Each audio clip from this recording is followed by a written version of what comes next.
Hello YouTubers, this is Cessna A's back again with another video. This time concentrating on video games. Surprise, surprise.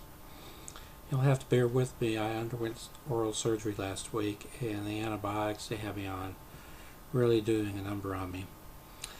I've got a homebrew here, but before I get to it, I think what I'll do is go to the loose Genesis games that I picked up. This is from Codemasters, Cosmic Spacehead.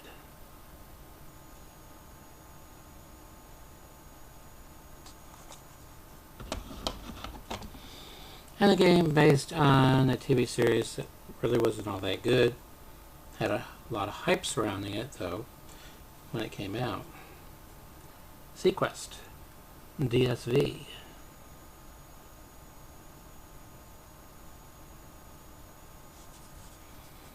Okay, the homebrew is from Super Fighter Team.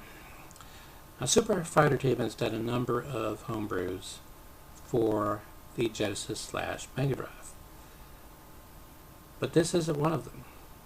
Now, this game originally came out in 2009, and it sold out. And I didn't discover it about this game until after it was sold out. So I pre-ordered the next batch. And so much time elapsed from the time that I pre-ordered from the next batch to now that I had totally forgotten that I pre-ordered it. But they sent me an email stating that the game was now in and they were preparing to ship. Now they have shipped Zaku for the Atari Lynx.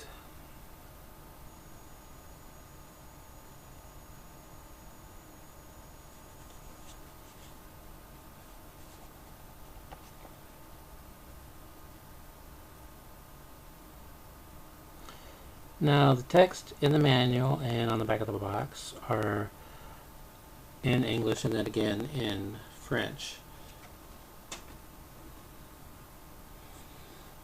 Okay, for the Genesis we have Powermonger from Electronic Arts.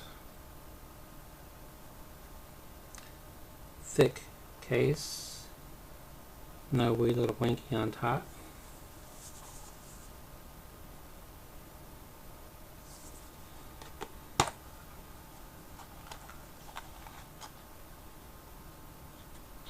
Now, the manual is in pretty good condition. However, this was obviously a former rental because it had a sticker on it that said basically do not remove, and somebody removed it and left that ugly mess behind. Okay, I got a couple games for the Sega Master System. I may have one of these games, I may have both of these games. It's hard to keep track sometimes.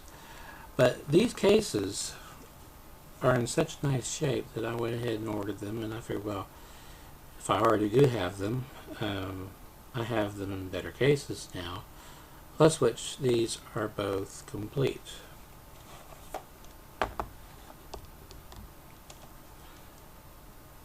Rambo, First Blood Part 2. Actually saw that film in the theater. Wee little winky.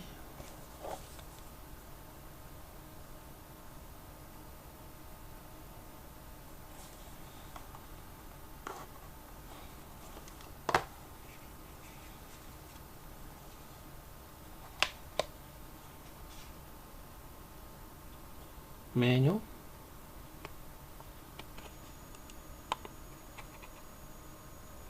And cartridge. Complete. Okay, this one supports the light phaser, which I have a light phaser. Gangster Town.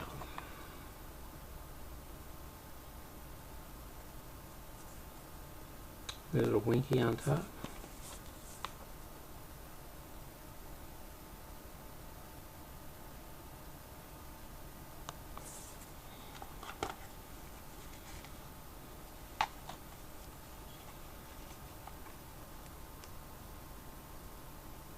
manual,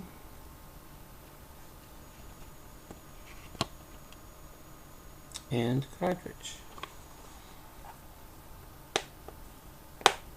Complete. Now, I have been adding a lot of videos to my collection, so I really need to get back into doing the 10 video ad series, because I have 60 or so VHS tapes I haven't shown, about 20 Laserdiscs I haven't shown, and I've got 12 more that are coming, and plethora of other formats, including quite a few VCDs, a format still being supported, obviously, because both of these films came out theatrically in 2012.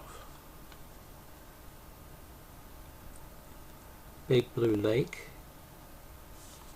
I'll show these more in depth when I get around to doing a video on them, on my VCD ads. The Great Magician.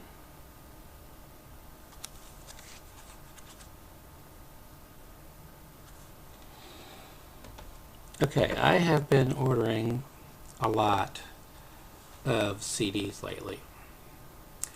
Imports mostly. Now, I had already received last week packages containing 4 Swedish pop CDs. Just still need to show those. Today, I got a package with 2 more. Just briefly, this is a 2 CD set.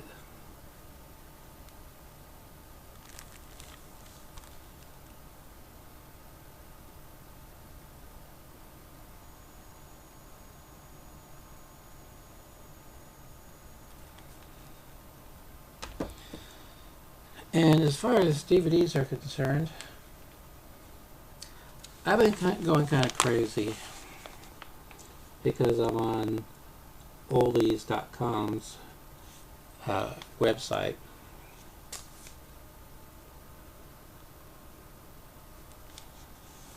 and I've gotten some really good deals. I got this one for $1.99.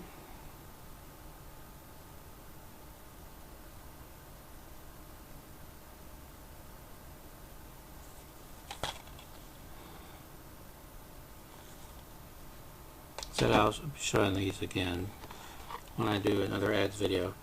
This is a film that, even though I'm an admirer of the director who made it, I have put off watching it for the longest time, because the few bits of footage that I have seen of this movie are very disturbing.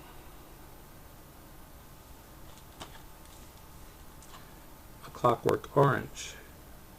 This also was $1.98. I think because it's been discontinued, there's a newer release out, apparently. This includes commentary by Malcolm McDowell and historian Nick Redman, and includes the original theatrical trailer. Now, in a fairly recent interview that Malcolm McDowell did that has wound up on YouTube, he mentioned that he had a lot of friends at the time this film came out that lived in New York. And he went into a theater that was showing A Clockwork Orange. And I think he misinterpreted the audience. McDowell said that after the film ran, nobody moved, nobody talked, nobody made any sounds. They just sat there. And the credits continued rolling and got to the end, and they just sat there. And his interpretation was, of these Americans, they don't understand irony. Well, after I watched this, I had the same reaction. I sat there, and I was thinking and digesting what I had just seen, and trying to come to grips with the fact that at the beginning of the film, Malcolm McDowell's character is a real nasty guy. But towards the end of the film, he becomes very sympathetic, and you are actually rooting for him, even though earlier in the film you see him brutally rape a woman. That was one of the things that made me, anyway, just sit there and think about how did Kubrick and how did McDowell pull that off? In any event, if you can handle it, I recommend this film. This is the R-rated version. When it first came out, it was rated X, but a few snippets were made, taken out of the film, and it got an R rating. Now, one thing I want to point out is that when this film played in the UK, it had a successful run of about 61 weeks, and was still playing to packed houses. But the problem was that there were a rash of violent crimes in the UK committed by teens, and every time they got caught, A Clockwork Orange made me do it. A Clockwork Orange made me do it. So the press really went after Stanley Kubrick. Even though Stanley Kubrick was an American, by that time he and his family were living in England, and he was getting death threats. No tolerant people. Anyway, he called Warner Brothers, and he said, I just can't go on this way. I can't live this way. My kids are both in school, and so Warner Brothers, even though the film was still making a lot of money in the UK, Warner Brothers pulled it out of the UK. It was still showing to packed houses in the US. In fact, the New York Times liked it.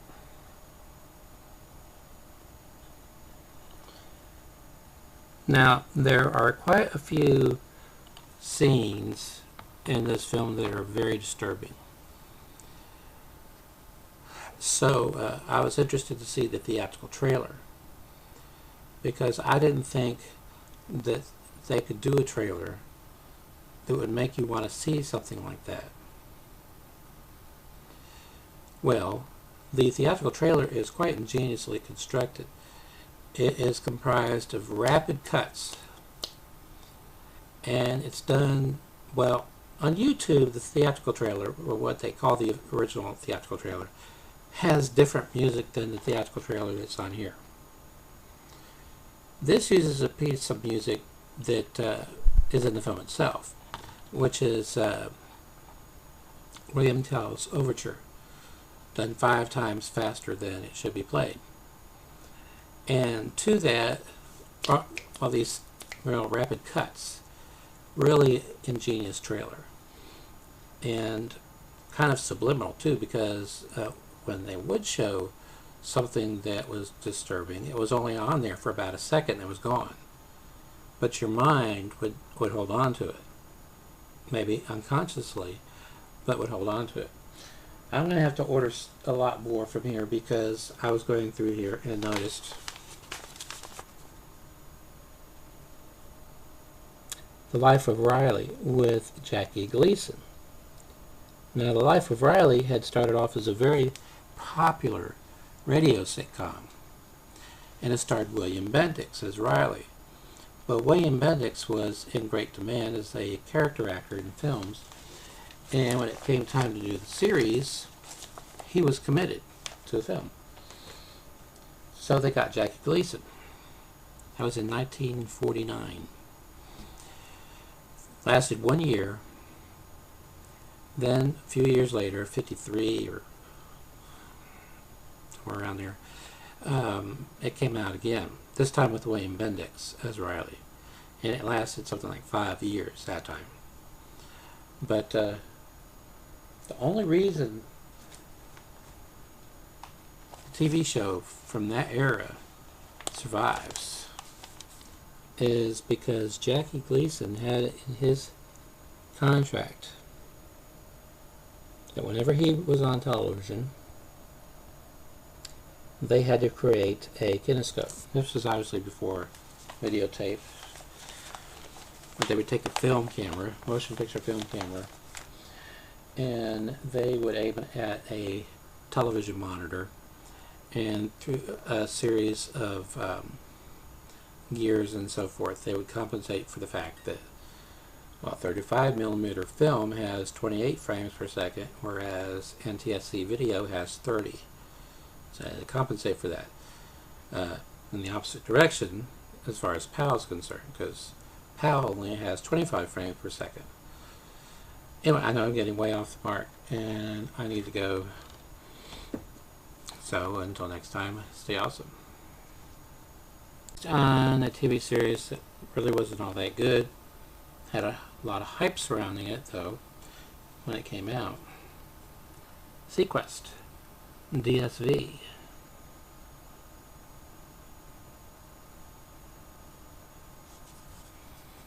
Okay.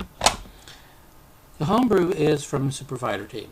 I pre-ordered the next batch. And so much time elapsed from the time that I pre-ordered from the next batch to now that I had totally forgotten that I pre-ordered it. But they sent me an email stating that the game was now in and they were preparing to ship. Do is go to the loose Genesis games that I picked up. This is from Codemasters. Cosmic Spacehead.